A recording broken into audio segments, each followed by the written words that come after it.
Bonsoir à tous, bienvenue à ce flash d'information. Ça y est, le SICA est ouvert, les portes sont ouvertes aujourd'hui à Abidjan. Le Salon international du contenu audiovisuel se déroule jusqu'au jeudi 7 novembre prochain. Le Premier ministre Robert Bekré-Mambé a donné le top départ de la deuxième édition. Plus de 250 professionnels venus d'une vingtaine de pays y participent et la Côte d'Ivoire veut se positionner comme le carrefour incontournable du secteur de l'audiovisuel et du cinéma. L'enjeu du SICA est de taille, améliorer la qualité des productions et booster la contribution du secteur télévisuel et cinématographique dans l'économie des pays africains. Le SICA s'ouvre à Abidjan et le Salon du chocolat baisse pavillon du côté de Paris. La Côte d'Ivoire s'est illustrée brillamment dans la capitale française. Notre pays a été félicité pour la valorisation de son cacao. Plusieurs activités ont eu lieu, notamment des démonstrations et dégustations et des produits. Le conseil Café Cacao, les artisans et les pâtissiers sont repartis satisfaits. Delphine Blas, Traoré Zakaria revient de Paris pour nous. Les portes de Versailles se referment après 5 jours de rendez-vous gourmands. C'était l'événement phare de l'automne à Paris. Je trouve ça intéressant en fait que nous explique des choses sur le cacao. Très créatif pour les enfants. Deux petits garçons là et ils adorent pâtisser. Le salon du chocolat accueillant des passionnés de chocolat venus des 4 coins du monde pour célébrer l'industrie du chocolat. Pour le conseil Café Cacao, c'est le temps du bilan. Un bilan très satisfaisant.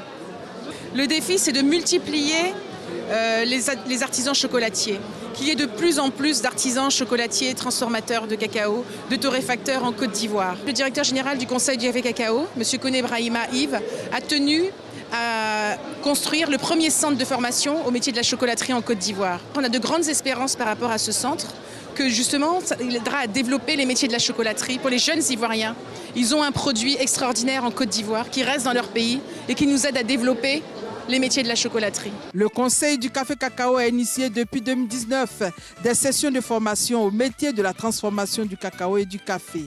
La transformation des deux filières reste donc un enjeu de taille. C'est un salon international. Oui, encourager les jeunes à s'orienter vers cette filière-là, à faire des formations, à être des artisans chocolatiers. Du 30 octobre au 3 novembre, chocolatiers, pâtissiers, confiseurs, producteurs de cacao, grandes marques. En somme, les acteurs du secteur du chocolat et du cacao ont fait de bonnes affaires. Il y a une affluence. Nous vendons bien nos produits, le chocolat au sésame. J'appréhendais au début de proposer mes produits qui sont infusés au thé, café, au gingembre, fruits de la passion, mangue, et tout s'est super bien passé. Je remercie aussi le Conseil Café Cacao qui m'a permis d'être ici. Là, on n'a presque plus rien et ça a été une très bonne expérience pour nous. Nous sommes venus exposer pour une première fois et l'exposition pendant 5 jours s'est vraiment très bien passée. Nous sommes très heureux et ça nous donne du courage pour pouvoir faire encore davantage. Défilé et parade ivoirienne. Le rideau tombe sur le Salon du chocolat de Paris. C'est un monde émerveillé par la créativité des artisans qui quittent le salon en se donnant rendez-vous pour la 30e édition en 2025. Et on adore tous déguster le chocolat made in Côte d'Ivoire.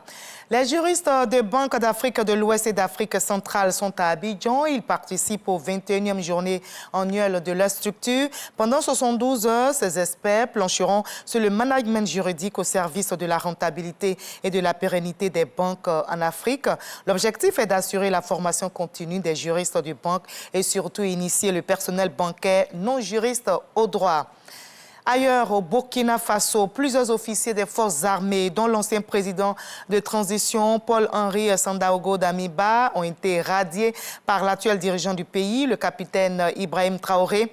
Il est reproché à ces officiers une faute jugée particulièrement grave, à savoir l'atteinte à la dignité militaire, caractérisée par une intention de porter les armes contre l'État et de nuire à la défense nationale. Ce sont au total 16 officiers et sous-officiers de différents grades qui ont été radiés. Et parmi eux, je rappelle le lieutenant-colonel Damiba qui est exilé au Togo et depuis sa chute en septembre 2022. L'Amérique qui vote depuis ce matin pour désigner le 47e président des États-Unis qui entrera donc à la Maison-Blanche à l'issue de ce scrutin. Kamala Harris ou Donald Trump. En tout cas, le décompte des voix débute ce soir. Les bureaux de vote ont ouvert donc ce matin et des millions de personnes ajoutent leur voix aux plus de 80 millions de bulletins déjà déposés de manière anticipée ou envoyés par voie postale pour l'ancien président républicain ou la vice-présidente démocrate. L'élection va se jouer dans 7 États clés susceptibles de faire basculer l'élection.